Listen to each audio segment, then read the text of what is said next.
Hello students, सभी को नमस्कार। आपका the pillars online YouTube channel पर स्वागत है। तो हमने अलजेब्रा के अंदर एक लेक्चर डिस्कस कर लिया था। अब हम सेकंड लेक्चर की बात करते हैं कि हमने फर्स्ट जो लेक्चर था उसमें कुछ बेसिक चीज़ें डिस्कस की थी, जिसके अंदर बाइनरी ऑपरेशन के बारे में डिस्कस किया था। तो मैं एक बार उसको थोड़ा सा रिकॉल करवा देता हूँ कि बाइनरी ऑपरेशन क्या था। बाइनरी ऑपरेशन में जो बाइनरी ऑपरेशन डिस्कस किया था उसमें मैंने आपको ये बताया था कि x अगर हमारे पास कोई भी क्या है, एक नॉन एम्प्टी सेट है। पहले हमारे पास क्या होना चाहिए, कोई भी एक नॉन एम्प्टी सेट होना चाहिए। तो x अगर कोई भी एक नॉन एम्प्टी सेट है तो हम फंक्शन डिफाइन करें f x cross x2 x के अंदर कि एक फंक्शन इस प्रकार से डिफाइन करें। तो इस टाइप के जितने भी फंक्शंस बनेंगे उसको हम क्या बोलेंगे, बाइनरी ऑपरेशन बोलेंगे। तो इसमें क्या था कि अगर कोई भी एलिमेंट a जो है वो अगर हम x में अज्यूम करें, कोई भी एलिमेंट b जो है वो अगर हम x में अज्यूम करें, यानी x के हम दो एलिमेंट अज्यूम करें, तो इन दोनों के बीच में ऑपरेशन लगाएं। ऑपरेशन मतलब फंक्शन है, तो फंक्शन लगाएं तो ये क्या बनेगा, फंक्शन ऑफ ए बी। तो ये जो है इसकी कोई न कोई इमेज आएगी। तो सपोज करो इसकी इमेज आई सी, और इसकी इमेज अगर सी आई तो ये जो सी एलिमेंट आया ये एलिमेंट भी किसका एलिमेंट होना चाहिए, एक्स का एलिमेंट होना चाहिए। अगर ऐसा होगा तब तो हम इसको क्या बोलेंगे, बाइनरी ऑपरेशन बोलेंगे। अदरवाइज वी कैन नॉट से it is a binary operation. तो इसके लिए हमने जो सिंबल यूज किया था, जो नोटेशन यूज किया था, वो स्टार यूज किया था कि स्टार अगर कोई भी ऑपरेशन है और जो ग्रुप अगर मैं मान लूँ ग्रुप नहीं, कि स्टार कोई भी बाइनरी ऑपरेशन है और एक सेट मान ले हम G, तो उसको G क्रॉस G से अगर G के अंदर ही डिफाइन करें तो इसका मतलब ये होगा कि हमें इस G के दो एलिमेंट लेने पड़ेंगे, कोई भी A बिलोंग्स टू G और B बिलोंग्स टू G। तो उनके बीच में ये ऑपरेशन लगाऊंगा। तो ये ऑपरेशन लगाने के बाद जो भी एलिमेंट आया, सपोज C आया, तो ये C भी किसका एलिमेंट होना चाहिए, इस G का एलिमेंट होना चाहिए। अगर ऐसा हो जाए तो हम इसे बाइनरी ऑपरेशन बोलेंगे। एग्जाम्पल के लिए मैंने एक एग्जाम्पल, कोई भी एग्जाम्पल डिस्कस करता हूँ अगर मैं, कि n कोई भी नेचुरल नंबर का सेट है और प्लस कोई भी ऑपरेशन है। तो ये कोई नेचुरल नंबर का सेट है और प्लस कोई ऑपरेशन है। तो इसके लिए अगर मैं कोई भी दो नेचुरल नंबर उठाऊं, कि कोई भी दो नेचुरल नंबर हम अज्यूम कर सकते हैं। सपोज किसी ने अज्यूम किया कि 7 जो वो n में है और 1 जो है वो n में है, तो इन दोनों के बीच में प्लस लगाया तो 7 + 1 = क्या है, 8 आया। तो ये भी किसका क्या है, एक नेचुरल नंबर है। तो ऐसे n के अंदर जितने भी नंबर होंगे, जितने भी एलिमेंट होंगे, उन सब के बीच में हम प्लस लगाएंगे तो वापस n का ही एलिमेंट आएगा। तो इसका मतलब ये जो प्लस ऑपरेशन है ये इस n के लिए क्या, बाइनरी ऑपरेशन है। तो मैंने बताया था उस लेक्चर के अंदर कि अकेले प्लस और अकेले n का कोई रोल नहीं है। ये दोनों चीजें क्या होनी चाहिए, बाइनरी ऑपरेशन में हमें एक साथ चाहिए। अगर हम अकेला प्लस ले लें तो उसका भी कोई मतलब मीनिंग नहीं निकलता है, और अगर अकेला n ले लें तो उसका भी कोई मीनिंग नहीं निकलता है। तो ये हमने बाइनरी ऑपरेशन के बारे में डिस्कस किया था। अब मैं कुछ टर्म्स और डिफाइन कर रहा हूं जिसकी हमें ग्रुप को समझने के लिए रिक्वायरमेंट होगी कि ग्रुप क्या है।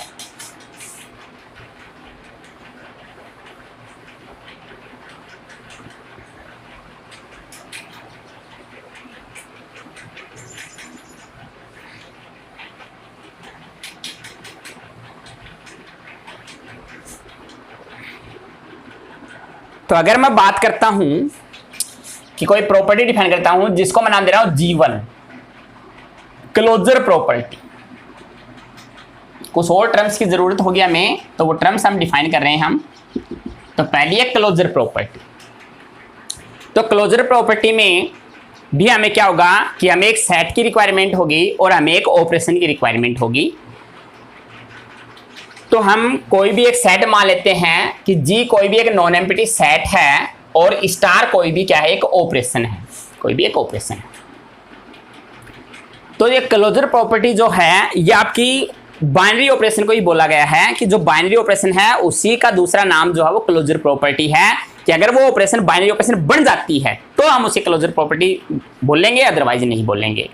तो सेम वही है कि for all A belongs to G, all B belongs to G, यानी जी के अंदर जितने भी एलिमेंट होंगे उन सब के लिए कोई भी दो दो एलिमेंट हम उठाएंगे तो सबके साथ ऐसा करेंगे, for all A belongs to G, all B belongs to G के बीच में ये ऑपरेशन लगाएं, तो ये ऑपरेशन लगाने पे जो भी एलिमेंट आएगा वो किसका एलिमेंट आना चाहिए, जी का ही एलिमेंट आना चाहिए। तो अगर ये एलिमेंट जो है वो जी का एलिमेंट आता है तब तो हम क्या बोलेंगे, क्लोजर प्रॉपर्टी सेटिस्फाइड है, अदरवाइज हम कहेंगे कि क्लोजर प्रॉपर्टी सेटिस्फाइड नहीं होती है। तो ये हुई क्लोजर प्रॉपर्टी की बात। जैसे मैं बोल दूं कि जेड कोई भी सेट ऑफ इंटीजर्स है और प्लस जो है वो कोई भी ऑपरेशन है। जेड क्या है, कोई भी सेट ऑफ इंटीजर्स है और प्लस क्या है, कोई भी ऑपरेशन है। तो जेड का मतलब होता है कि इसके अंदर माइनस इनफाइनाइट से लेकर प्लस इनफाइनाइट तक के सभी क्या आएंगे, इंटीजर्स आएंगे, 1 2 3 and so on plus infinite तक। तो जेड जो है ये सेट ऑफ इंटीजर्स है, इंटीजर्स का सेट है और प्लस कोई ऑपरेशन है। तो इसमें से हम कोई भी नंबर उठाएंगे, जैसे -3 लिया कि -3 जेड में है और 1 लिया 1 भी जेड में है, तो इन दोनों के बीच में अगर मैं ये ऑपरेशन प्लस लगाऊं तो -2 आएगा और -2 भी किस में होगा, जेड में होगा। तो ऐसा हम जेड के सभी एलिमेंट्स के साथ करेंगे।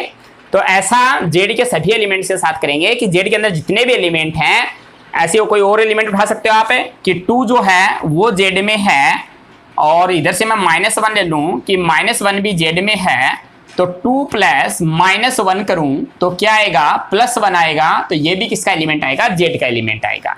तो यानी जेड के जितने भी एलिमेंट हैं उन सबको ऐड करने पर या माइनस करने पर वापस जेड के एलिमेंट मिलेंगे। इसका मतलब ये जो है, ये जो जेड है ये इस ऑपरेशन के लिए क्लोजर प्रॉपर्टी जो है उसको सेटिस्फाइड करता है। तो ये हुई क्लोजर प्रॉपर्टी जिसको मैंने जीवन नाम दिया है। इसको थोड़ा सा क्रम से ध्यान में रखेंगे तो हमें डेफिनेशन से याद करने में प्रॉब्लम नहीं होगी।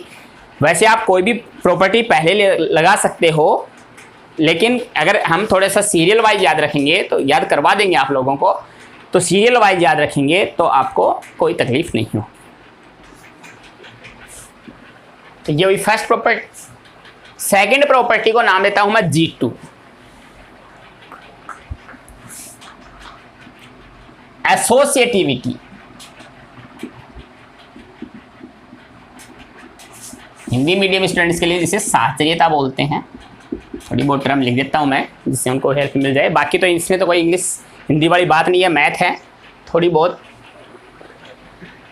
टर्म्स आपको इंग्लिश में यूज करनी पड़ेंगी। तो सेकंड प्रॉपर्टी है एसोसिएटिविटी।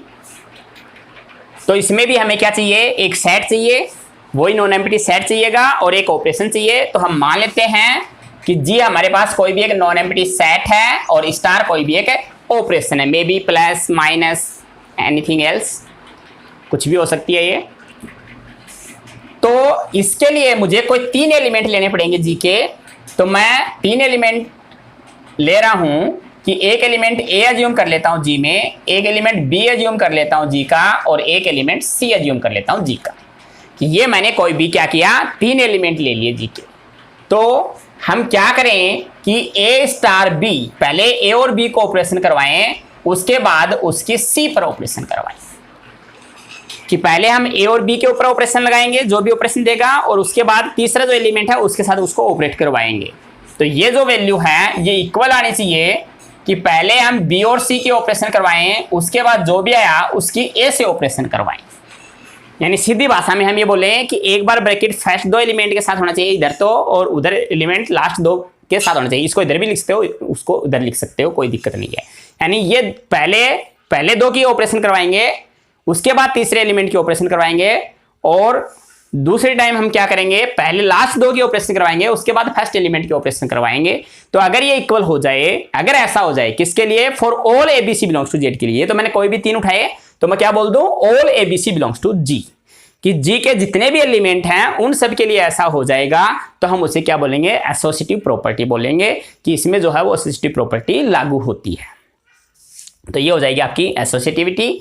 जैसे वो आप नेचुरल नंबर का सेट ले सकते हो प्लस ऑपरेशन ले सकते हो। फॉर एग्जांपल के लिए कि हम ये बोल दें कि वही नेचुरल नंबर का सेट है हमारे पास प्लस कोई भी ऑपरेशन है, तो कोई भी 3 नंबर उठाओगे कि आप 2 ले लिया हमने n में से, 3 ले लिया हमने n में से, और कोई भी 5 ले लिया हमने n में से।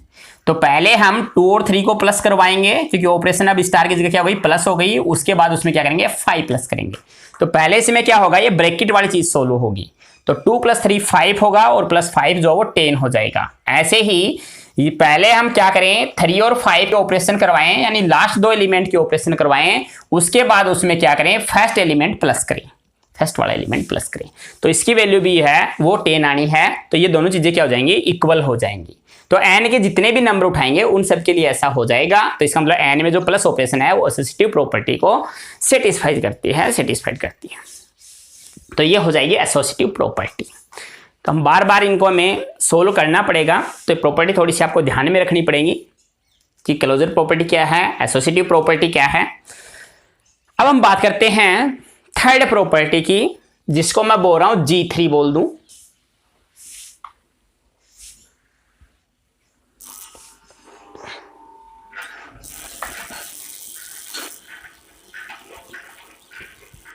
तो नेक्स्ट प्रॉपर्टी जो है उसको मैं G3 बोल सकता हूं।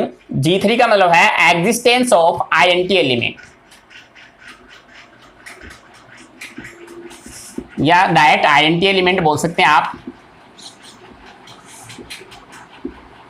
आइडेंटिटी एलिमेंट बोलते हैं तत्समक अवयव। तो तत्समक अवयव का अस्तित्व है।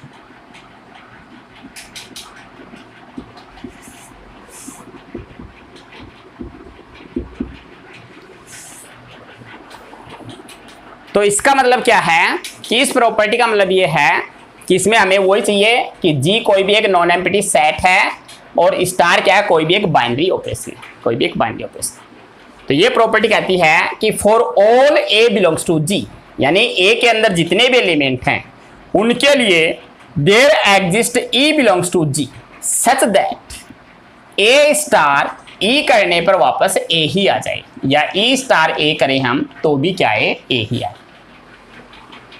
कि G के जितने भी एलिमेंट होंगे उन सब के लिए मुझे G में एक एलिमेंट ऐसा मिलना चाहिए जिसकी उन सब एलिमेंट से ऑपरेशन करवाने पर वापस वही एलिमेंट आए। अगर ऐसा हो जाएगा तो इस E जो है, इस E को हम क्या बोलेंगे, आइडेंटिटी एलिमेंट बोलेंगे। ये जो E है ये क्या है, आइडेंटिटी एलिमेंट है। कैसे, जैसे एग्जाम्पल के लिए n+ की ही बात करें हम, जैसे जी समझ में आया आपको, एक ही जो है वो मैं इसलिए ले रहा हूं एग्जाम्पल कि जैसे n+ की बात करूं मैं, तो n+ की बात करूं तो n में सभी को पता है नेचुरल नंबर का सेट है, और नेचुरल नंबर का सेट 1 से स्टार्ट होगा। तो 1 2 3 एंड सो ऑन इनफाइनाइट तक जाएगा। तो 1 में मैं क्या प्लस करूं जिससे मेरे पास वापस क्या जाए, 1 ही आ जाए। 2 में मैं क्या प्लस करूं जिससे मेरे पास वापस क्या जाए, 2 आ जाए। तो 0 ऑब्वियस सी बात है, 0 प्लस करेंगे तो वापस वही एलिमेंट आ जाएंगे। ऐसे ही मैं बात करूं कि 3 में मैं क्या प्लस करूं जिससे वापस 3 आ जाए, 4 में मैं क्या प्लस करूं जिससे वापस 4 आ जाए। तो यानी n के हम जो भी एलिमेंट उठाएंगे उन एलिमेंट्स में अगर हम 0 ऐड करेंगे तो 0 ऐड करने पे वापस वही एलिमेंट आएंगे। इसका मतलब है, लेकिन कंडीशन क्या है कि जो भी E बनेगा, यानी जो भी एलिमेंट हम यहाँ ऑपरेशन करवाएंगे वो एलिमेंट किसका होना चाहिए, इस सेट G का भी होना चाहिए। लेकिन यहाँ ये जो 0 है, ये 0 आपके नेचुरल नंबर में बिलोंग नहीं करता है, इसलिए यहाँ आपको कोई आइडेंटिटी एलिमेंट नहीं मिलेगा। किसमें, n में। लेकिन किस ऑपरेशन के लिए, प्लस ऑपरेशन के लिए। दोनों की बात साथ की जाएगी कि n में प्लस ऑपरेशन के लिए कोई आइडेंटिटी एलिमेंट एग्जिस्ट नहीं करेगा। There does not exist any identity element in n for operation plus। तो इस n के लिए आपको, इस n में प्लस ऑपरेशन के लिए आपको कोई भी आइडेंटिटी एलिमेंट नहीं मिलेगा। लेकिन अगर यही मैं इसको इसकी बात z+ के साथ करूं कि सेट ऑफ इंटीजर्स ले लूं, कि z जो है वो क्या है, इंटीजर्स का सेट है, और प्लस उसमें ऑपरेशन ले लूं, तो z जो है वो आपका माइनस से स्टार्ट होगा। यानी z का मतलब था आपका -∞ से लेकर +∞ तक। तो इस z में जैसे -3 उठाया, उसमें 0 ऐड किया तो -3 आ जाएगा। -2 लोगे तो उसमें 0 ऐड करोगे तो -2 आ जाएगा। तो यानी 0 को किसी भी एलिमेंट, z के किसी भी एलिमेंट में ऐड करोगे, यानी 0 एलिमेंट एक ऐसा एलिमेंट है यहाँ पे कि जिसको जेड के एलिमेंट्स में हम ऐड करें तो ऐड करने पे वापस से वही एलिमेंट आ रहे हैं, और ये जीरो जो एलिमेंट है वो जेड में बिलोंग भी कर रहा है, ये रहा। तो जीरो इसका मेंबर भी है, और मेंबर है तो यहाँ ई का जो काम करेगा वो क्या हो जाएगा, जीरो हो जाएगा। तो ये आइडेंटिटी एलिमेंट तभी बन पाएगा जब ये एलिमेंट उस सेट के अंदर एग्जिस्ट करेगा। अगर उस सेट के अंदर एग्जिस्ट नहीं करेगा तो ये आइडेंटिटी एलिमेंट नहीं होगा। जैसे यहाँ जीरो जो था वो एन में एग्जिस्ट नहीं किया, तो इस जीरो को हम आइडेंटिटी एलिमेंट यहाँ नहीं बोल सकते किस ऑपरेशन के रेस्पेक्ट में, प्लस ऑपरेशन के रेस्पेक्ट। तो आई थिंक ये सभी चीजें आपको समझ में आ रही होंगी।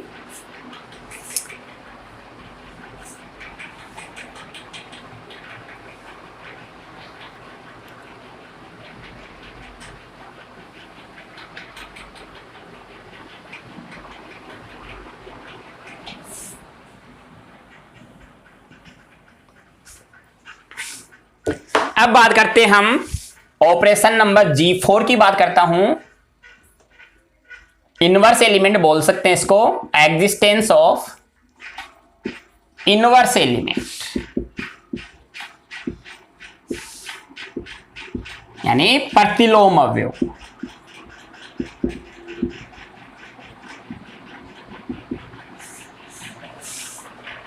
कि किसी अवयव का प्रतिलोम अवयव क्या होगा, इनवर्स एलिमेंट क्या होगा। तो इनवर्स एलिमेंट की बात करें तो यहां वही हम एक सेट लेके चलते हैं, नॉन एम्प्टी, और स्टार क्या है, कोई भी एक बाइनरी ऑपरेशन लेके चलते हैं कि जी कोई भी एक नॉन एम्प्टी सेट है और स्टार कोई भी एक बाइनरी ऑपरेशन है। तो यहां हम ये कहते हैं कि for all A belongs to G there exist B belongs to G, कि जी के हर एलिमेंट के लिए आपको एक एलिमेंट बी मिले जी में, जिसके लिए क्या हो कि अगर इस ए को इस बी से ऑपरेशन करवाओ तो आपको आइडेंटिटी एलिमेंट मिले, चाहे बी को हम ए से ऑपरेशन करवाएं तो आइडेंटिटी एलिमेंट मिले। तो वह B is called identity element of A, inverse element of A, sorry. तो बी को हम ए का क्या बोलेंगे, इनवर्स एलिमेंट बोलेंगे। तो B equal to A inverse हो जाएगा। कि मतलब कि जी में जितने भी एलिमेंट हैं उनके लिए आपको एक एलिमेंट ऐसा मिलना चाहिए कि, यानी अलग अलग एलिमेंट के लिए अलग अलग हो सकता है, कि वहां कि जी के जितने भी एलिमेंट हैं उनके लिए हमें एक एलिमेंट ऐसा मिल जाए जिससे वापस क्या मिल जाए, हमें आइडेंटिटी एलिमेंट मिल जाए। अगर ऐसा हो जाए तो उसको इनवर्स बोलेंगे। जैसे हम बात करें जेड प्लस की ही, क्योंकि एन प्लस में तो हमें आइडेंटिटी एलिमेंट नहीं मिला, तो जब आइडेंटिटी एलिमेंट मिलेगा तभी हम इनवर्स की बात करेंगे, वरना हम इनवर्स की बात आइडेंटिटी लेके कहां से आएंगे, क्योंकि इनवर्स में क्या यूज होगा, आइडेंटिटी एलिमेंट यूज होगा, और आइडेंटिटी एलिमेंट यूज होगा तो एन प्लस तो मैं यहाँ ले नहीं सकता, क्योंकि उसमें तो आइडेंटिटी नहीं मिला मुझे, तो मैं कहाँ बता पाऊंगा कि ये आ जाएगा आइडेंटिटी। तो हम बात करते हैं जेड प्लस की।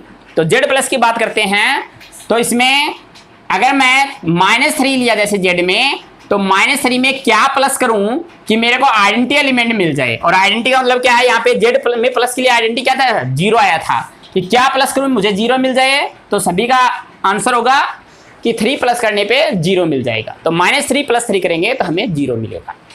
ऐसे ही मैं कोई पॉजिटिव नंबर ले लूं कि 2 में मैं क्या प्लस करूं कि मुझे 0 मिल जाए, तो सभी का आंसर होगा कि -2 ऐड करने पे आपको 0 मिल जाएगा। तो 2 + -2 करेंगे तो 0 मिलेगा। यानी जितने भी पॉजिटिव नंबर होंगे जेड में, उसमें सेम नेगेटिव नंबर ऐड कर देंगे तो 0 आ जाएगा, और जितने भी नेगेटिव नंबर होंगे उनमें same plus positive number add कर देंगे तो 0 आ जाएगा, यानी आइडेंटिटी एलिमेंट आ जाएगा। तो इसका मतलब ये हुआ कि -3 का जो इनवर्स एलिमेंट है वो क्या मिल गया, +3 मिल गया। और +3 उसका एलिमेंट भी होना चाहिए क्योंकि वो जी में बिलोंग करना चाहिए, तो जेड का एलिमेंट है, इसका मतलब जेड में प्लस एलिमेंट के लिए मुझे क्या मिलेगा, इनवर्स भी मिलेगा। तो ये हुई इनवर्स एलिमेंट की बात। एक ऐसा एलिमेंट मिल जाए कि जिसको ऐड करने पे जो भी ऑपरेशन है वो ऑपरेशन लगाने पे वापस आपको आइडेंटिटी एलिमेंट मिल जाए। तो आइडेंटिटी वगैरह चेंज हो सकते हैं, वो डिपेंड करेगा आपको सेट क्या दिया गया है और आपको ऑपरेशन क्या दी हुई है, सो ऑपरेशन और सेट के ऊपर डिपेंड करेगा। लेकिन इन जनरल मैं एक बता देता हूं कि इन जनरल ये जो प्लस ऑपरेशन है इसके लिए आइडेंटिटी एलिमेंट जो होगा वो 0 होगा, और जो मल्टीप्लिकेशन होता है उसके लिए आइडेंटिटी एलिमेंट जो है वो 1 होगा, 1 होगा। तो कोई भी सेट ले सकते हो, नेचुरल नंबर में तो आइडेंटिटी एग्जिस्ट नहीं मिलेगा आपको, Z set of integers, rational numbers, irrational numbers, real numbers, complex numbers, उन सब के लिए ऐसा होगा। तो ये बना हमारा G4।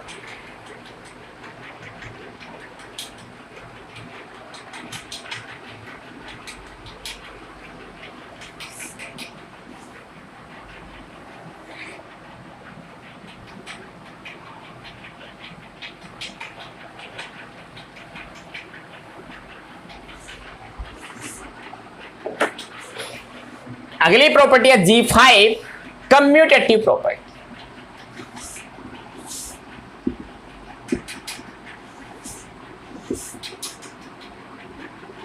क्रम विनिमय।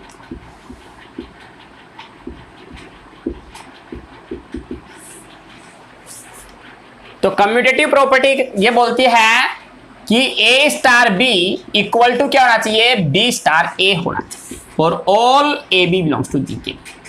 यानी G में अगर दो एलिमेंट लोगे कोई भी, वो G और स्टार की बात कर रहा हूं मैं अब कॉमन, कि कोई भी G के दो एलिमेंट लोगे तो चाहे आप A स्टार B करो, यानी पहले A लिखो उसके बाद B लिख के ऑपरेशन कराओ, या पहले B लिख के उसके बाद A लिख के ऑपरेशन करवाओ, आपको A star B equal to क्या मिलेगा, B स्टार A। अगर ऐसा हो जाए कि दो दो एलिमेंट ले और उनको कैसे भी ऑपरेशन करवाओ वो सेम आए, तो हम कहेंगे कि ये कम्यूटेटिव है, यानी इनका ऑर्डर चेंज कर रहे हैं, क्रम चेंज कर रहे हैं, क्रम चेंज करने पे भी इनमें कोई चेंज नहीं हो रहा, इसलिए इसका नाम क्रम विनिमयता है। यानी क्रम बदलने पर अगर एलिमेंट्स का आप क्रम बदल दोगे तो भी वो चीजें क्या आएंगी, इक्वल आएंगी, इक्वल आएंगी। इसका मतलब अगर ऐसा हो जाए तो उसे हम क्या बोलेंगे, कम्यूटेटिव प्रॉपर्टी बोलेंगे।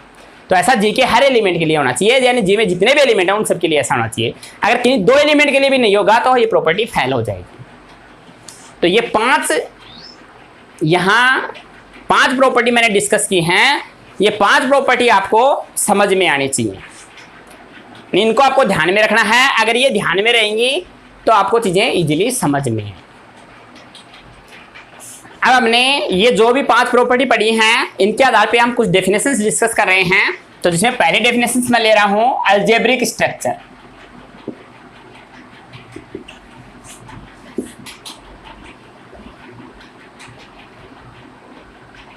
यानी बीजीय पद्धति, बीजीय पद्धति। तो algebraic structure number 2 semi group, Hindi नाम भी इसका सेमी ग्रुप है। Number 3 monoid. Number 4 group. Number 5 abelian group.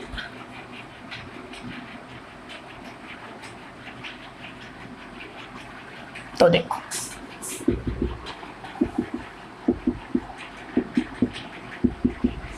और एक और बता देता हूं, नंबर 6 लूप। 6 डेफिनेशंस हैं जो आपकी इजी वे में तैयार हो जाएंगे अगर वो 5 प्रॉपर्टी आपको ध्यान में रहेंगी। तो अलजेब्रिक स्ट्रक्चर का मतलब है कि अगर मेरी जो प्रॉपर्टी G1 है वो सेटिस्फाइड हो जाए, यानी G1 का मतलब है क्लोजर प्रॉपर्टी। अगर कोई सेट दिया हुआ है, इन सब में मैं सेट मान रहा हूं, G कोई भी एक नॉन एम्प्टी सेट है और स्टार कोई भी ऑपरेशन है, तो जिसमें पहली प्रॉपर्टी अगर सेटिस्फाइड हो जाए, यानी G1 जिसको मैंने बोला है, G1 मैंने क्लोजर प्रॉपर्टी को बोला है, यानी जिस सेट के अंदर क्लोजर प्रॉपर्टी सेटिस्फाइड हो जाएगी उसको हम क्या बोलेंगे, अलजेब्रिक स्ट्रक्चर बोलेंगे, अलजेब्रिक स्ट्रक्चर बोलेंगे। दूसरा सेमी ग्रुप। सेमी ग्रुप का मतलब है कि जिसमें G1 और G2 प्लस G2 बोल देता हूं मैं, कि जिसमें पहली और दूसरी प्रॉपर्टी सेटिस्फाइड हो जाएगी उसको हम क्या बोलेंगे, सेमी ग्रुप बोलेंगे। पहली प्रॉपर्टी थी क्लोजर प्रॉपर्टी और दूसरी प्रॉपर्टी एसोसिएटिव प्रॉपर्टी, यानी जिसमें पहली और दूसरी प्रॉपर्टी सेटिस्फाइड हो जाएगी उसको हम क्या बोलेंगे, सेमी ग्रुप बोलेंगे। तीसरे नंबर पे लिखा मैंने मोनोइड। मोनोइड का मतलब है जिसमें पहली, दूसरी और तीसरी प्रॉपर्टी सेटिस्फाइड हो जाएंगी उसको हम क्या बोलेंगे, मोनोइड बोलेंगे। वैसे डेफिनेशन के तरीके से बुकों में लिखी रखी है, तो वो बुकों में लिख रखी है, आपको एग्जाम में लिखने के लिए आपको चीजें ध्यान में रहेंगी तब तो लिख पाओगे। तो इसलिए मैंने उसको शॉर्ट वे में बना रहा हूं कि आपको पहले मैंने वो कंडीशंस डिस्कस कर दी कि ये 4-5 कंडीशंस हैं, ये ध्यान में रखो। अब उनको मैं शॉर्ट में G1, G2, G3 बोल रहा हूं, तो आपको G1 बोलते हैं आपको ध्यान में आना चाहिए क्लोजर प्रॉपर्टी को बोल रहे हैं। G2 बोलते हैं आपको ध्यान में आना चाहिए कि हम एसोसिएटिव प्रॉपर्टी की बात कर रहे हैं। G3 बोलते हैं आपको ध्यान में आना चाहिए कि हम आइडेंटिटी एलिमेंट की बात कर रहे हैं। जिसमें आइडेंटिटी एलिमेंट तक की प्रॉपर्टी सेटिस्फाइड हो जाएंगी तो उसको हम क्या बोल देंगे, मोनोइड बोल देंगे। और इस मोनोइड में एक प्रॉपर्टी और ऐड कर दें, यानी G1 तो होनी चाहिए, उसके साथ G2, उसके बाद G3, उसके बाद G4। अगर ये चारों प्रॉपर्टी सेटिस्फाइड हो जाएंगी तो उसको हम क्या बोल देंगे, ग्रुप बोल देंगे। यानी जिसमें closure property, associative property, identity element और इनवर्स एलिमेंट वाली 4 प्रॉपर्टी सेटिस्फाइड हो जाएंगी तो उसे हम क्या बोल देंगे, ग्रुप बोल देंगे। आबेलियन ग्रुप में पांचों property G1 plus G2 plus G3 plus G4 plus G5, ये पांचों प्रॉपर्टी सेटिस्फाइड हो जाएंगी तो उसको हम क्या बोल देंगे, आबेलियन ग्रुप बोल देंगे। और लास्ट है लूप, ये आपको अलग से ध्यान में रखना है कि 5 प्रॉपर्टी डिस्कस की थी मैंने, तो लगातार वो 500 चीजें ध्यान में रखनी है। पहले नंबर पे अलजेब्रिक स्ट्रक्चर आएगा, दूसरे नंबर पे सेमी ग्रुप आएगा, तीसरे नंबर पे मोनोइड आएगा, चौथे नंबर पे ग्रुप आएगा, पांचवें नंबर पे आबेलियन ग्रुप आएगा। अब बात करते हैं हम लूप की, तो लूप के लिए G1 और G3 कि G1 और एंड G3 और नहीं and G3, G1 and G3 दोनों प्रॉपर्टी अगर सेटिस्फाइड हो जाएंगी तो उसे हम क्या बोलेंगे, लूप बोलेंगे, लूप बोलेंगे। तो हम कोई भी एग्जांपल उठा के उनमें चेक करेंगे प्रॉपर्टी, तो जो जो सेटिस्फाइड करता जाएगा वो बनता जाएगा, और कोई भी एक फेल हो गई तो वो नहीं बनेगा। तो ये आपको क्रम से ध्यान में रखना है। तो देखो आपको कैसे ध्यान में रखने क्रम से कि प्रॉपर्टी ध्यान में रह जाएंगी कि पहले नंबर पे क्लोजर प्रॉपर्टी, दूसरे नंबर पे एसोसिएटिव, तीसरे नंबर पे आइडेंटिटी एलिमेंट, चौथे नंबर पे इनवर्स एलिमेंट, पांचवें नंबर पे कम्यूटेटिव प्रॉपर्टी। इनको याद रखने के लिए मैं आपको एक फॉर्मूला बना देता हूं छोटा सा। पहला A से स्टार्ट हो रहा है, दूसरा S से स्टार्ट हो रहा है, तीसरा M से स्टार्ट हो रहा है, चौथा G से स्टार्ट हो रहा है, पांचवा A से स्टार्ट हो रहा है। देखो कैसे याद रखना आपको। A का मतलब है अलजेब्रिक स्ट्रक्चर, S का मतलब है सेमी ग्रुप, M का मतलब है मोनोइड, G का मतलब है ग्रुप, और A का मतलब है आबेलियन ग्रुप। ग्रुप के बाद क्या आएगा, अगर वापस आए तो आबेलियन ग्रुप। पार्टी